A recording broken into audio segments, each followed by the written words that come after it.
এদের দিন মানেই সকালটা শুরু হয় ব্যস্ততা দিয়ে। সকাল সকাল ঘুম থেকে উঠেই শুরু করে দিতে হয় রান্নার আয়োজন। প্রতিবারের মতো এদের দিন সকালের রান্নাটা আমার শাশুড়ি মাই করেন, আর আমার দায়িত্ব থাকে সবাইকে তাড়াতাড়ি ডেকে ঘুম থেকে তুলে রেডি করিয়ে নামাজে পাঠানো।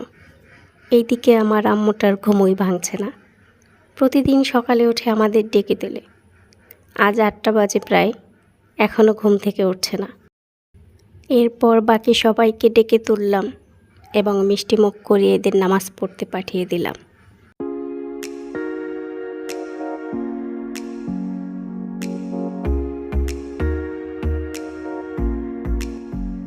এখন মেয়েকে ডেকে ঘুম থেকে তুলে রেডি করিয়ে দিলাম।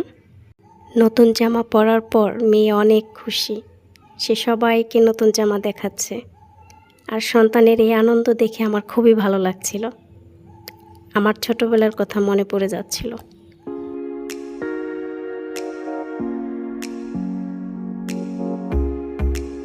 নামাজ থেকে সেই কাটাকাটির কাজে ব্যস্ত হয়ে গেছে, আমিও সাথে একটু হেল্প করছিলাম।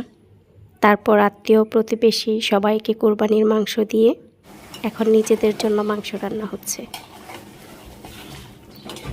সারাদিন সবাই একসাথে বসে খাওয়া হয়নি, এখন সবাই একসাথে বসে খেয়ে নিব।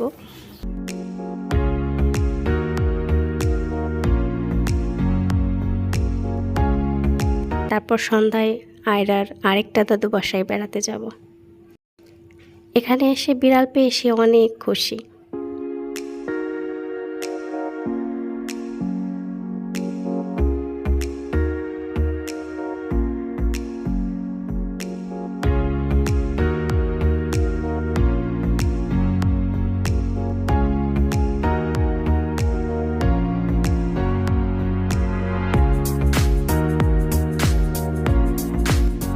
এভাবেই আমাদের আরেকটা ঈদ একসাথে কাটালাম। সবাই ভালো থাকবেন, সুস্থ থাকবেন, সাপোর্ট করে আমাদের পাশে থাকবেন। আল্লাহ হাফেজ।